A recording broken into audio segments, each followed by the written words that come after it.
శ్రీరామకృష్ణ ఉవాచ. అభయ సందేశము. విశ్వాసము కలిగి ఉండు, భగవంతునిపై ఆధారపడు. ఇక నువ్వు చేయవలసినది ఏదీ ఉండదు. కాళీ మాతయే నీకు సర్వం చేసి పెడుతుంది. జై శ్రీరామకృష్ణ. ఎందుకు భీతి చెందుతావు? భగవంతుణ్ణి గట్టిగా పట్టుకొని ఉండు. ఈ లోకము దుర్గమమైన కంటక అడవి అయితే మాత్రం ఏమిటి? పాదరక్షలు ధరించి నిర్భయంగా నడిచిపో. ఉదయము సాయం సమయాల్లో చేతులతో తాళం వేస్తూ మధురమైన హరినామ సంకీర్తనం చేయండి. మీ క్లేశాలు పాపాలు తొలగిపోతాయి. చెట్టు క్రింద కూర్చొని చప్పట్లు చరిస్తే చెట్టు మీద వ్రాలి ఉన్న పక్షులన్నీ ఎగిరిపోతాయి. అదే రీతిలో తాళం వేస్తూ హరినామ సంకీర్తన చేశావంటే నీలోని పాపచింతనలన్నీ పలాయనం చిత్తగిస్తాయి. జై శ్రీరామకృష్ణ.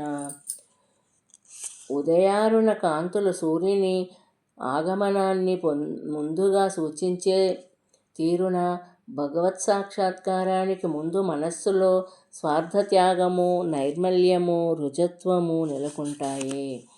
భూస్వామి తానెంత సంపన్నుడైనప్పటికీ కౌలుదారు ప్రేమపూర్వకంగా సమర్పించే చిరుకానుకను కూడా మహాదానందంతో గైకొంటాడు.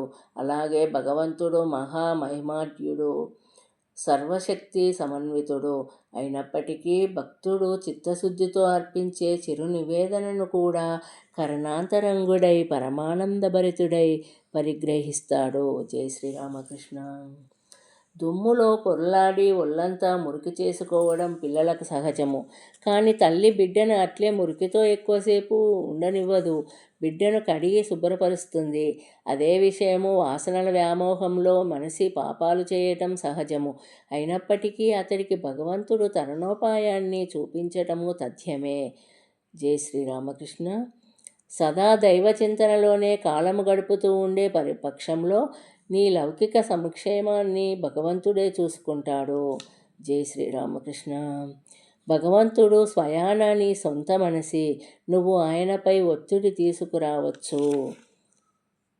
నేను ఉపదేశిస్తున్న దాంట్లో కేవలం 16వ వంతు మీరు ఆచరణలో పెట్టినా మీరు తప్పక తరిస్తారు. ఇది నా అభయ సందేశం. జై శ్రీరామకృష్ణ.